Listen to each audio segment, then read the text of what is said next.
Hi friends! Today we are going to be making tie-dye snowflakes using coffee filters and washable markers, which we'll be giving you, and we'll also be giving you some snowflake cutout templates. Things that you're going to need are some scissors and either a spray bottle of water or just a straw and a cup to help put drops of water onto your coffee filter design. Follow along to see how you can make your own tie-dye snowflake, and make sure you register your family to get a craft kit. Have a nice day. So when you open your craft kit, you're going to have this package of washable markers. If you have washable markers at home, feel free to use those in different colors, but the key is they need to be washable, because if they're not, your snowflake isn't going to come out right.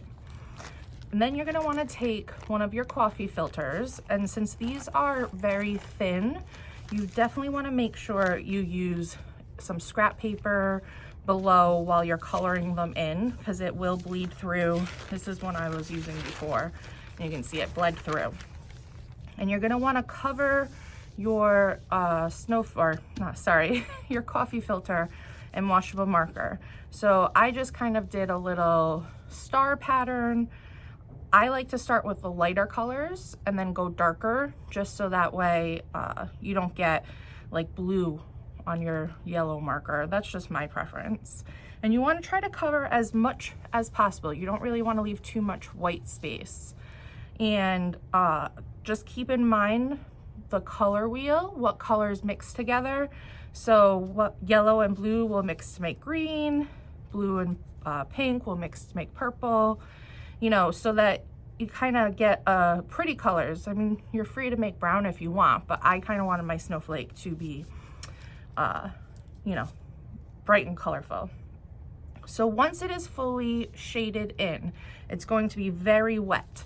So you want to let it sit and dry for preferably at least an hour. I did this a couple days ago. You definitely don't need to let it sit and dry that long. But you definitely want it to be dry to the touch, because it'll just help the colors spread some more. And then you're going to take your water bottle. If you don't have a spray water bottle, you can always use like a straw and drip water droplets onto it. But you just want to wet your snowflake. I'm just spraying it a couple times, and you can see the colors are already starting to bleed together. And if I were to lift this up, can see sometimes I like to flip it over and do the other side too. It's your preference. So as with that second spray, it really started to, bleed together a little bit more. So once you do that, you're just gonna, like I said, put it aside, let it dry. So you can do a few snowflakes at a time. Maybe do those earlier in the day and then cut them up the next day or later on. So I'm gonna put this one to the side. The other day I prepped a coffee filter so I could show you how to fold it and cut it. So I have my dry colored coffee filter, and then you'll be given one of these pieces of paper that have some templates. You can always just kind of cut and make your own. I always like to say the more you cut on a snowflake, the better it's gonna look. But if you are worried and you wanna kind of practice with the template first, you just want to make sure you cut the outside only. Don't cut in the inside first. So I just did one already. And then when you're folding your coffee filter, you're going to fold it in half once, like that. I like to just make sure it's nice and creased. Then you're going to fold it in half again, like so. And again, make sure it's nice and creased. And then you're going to do a tri-fold. So you're going to fold it once into a third, and then you're going to fold the other side right over it. So you kind of have a little, like a piece of a pie. That's what it's going to end up looking like. And I just like to, again, make sure it's nice and creased, nice and tight. And if you lost track the instructions we're giving you, we we're able to find some that do have instructions on how to fold it as well.